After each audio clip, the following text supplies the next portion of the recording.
Nous sommes en mars 2023. La pression monte alors que dans les universités à l'échelle de la province, les candidats se préparent à défendre leurs projets devant un jury universitaire. Seuls 2/3 des startups éligibles à la compétition cette année se sont qualifiés pour cette étape cruciale en vue d'accéder à la finale.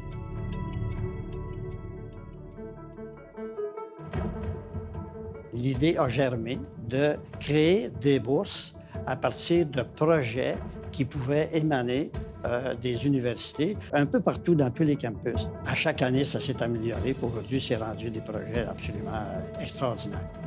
Au fil des ans, les bourses ont été un réel point tournant pour ces projets universitaires. Plusieurs sont aujourd'hui devenus des entreprises florissantes du paysage québécois. Ça explique pourquoi les candidats sont aussi fébriles, bien conscients que tout pourrait changer s'ils réussissent à décrocher l'une des bourses de cette 25e édition.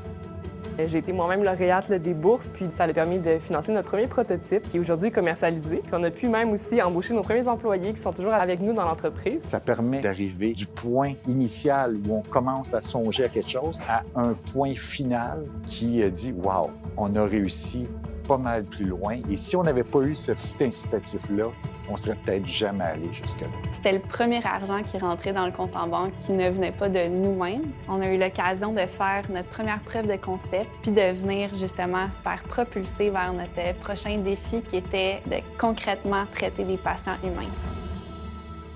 Pour cette étape de la compétition, les équipes qualifiées n'auront que 15 minutes pour se démarquer lors d'un entretien auprès de leurs jurys universitaires respectifs, en présentiel ou en virtuel.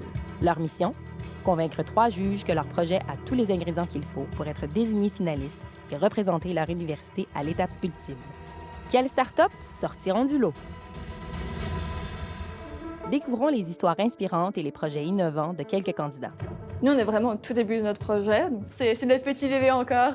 Moi, c'est Thibaut Atonfac. Jérémy Guilbert. Je m'appelle Frédéric Drouin. Je travaille chez Peco. Notre entreprise, c'est Cora Robotique. Ça s'appelle Display. Détection. Our startup is Awake AI. Notre entreprise s'appelle Phoenix Biotech. Are you guys excited?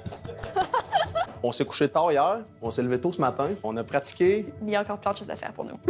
Détection, on est une compagnie de biodétection rapide. On veut combattre un fléau qui est la propagation des maladies infectieuses. Gang, pas gang, on est content d'avoir fait.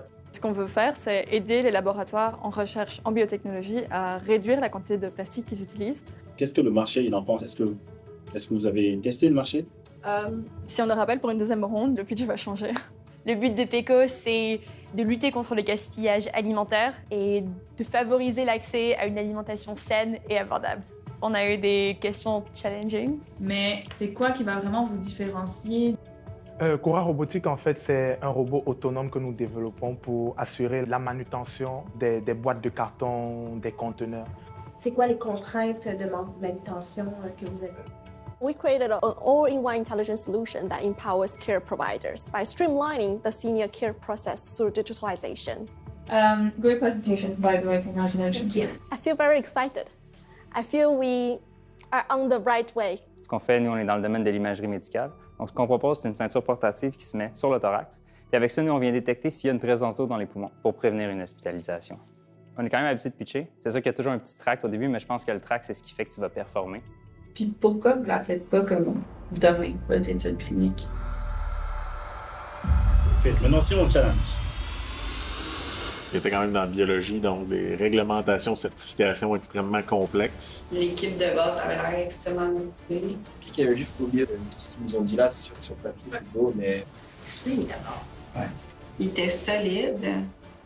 Par contre, est-ce qu'il y avait des aviseurs? Je ne sais pas. Tu donnes 75 000 à l'équipe d'avant, ça fait une plus grande différence dans leur projet.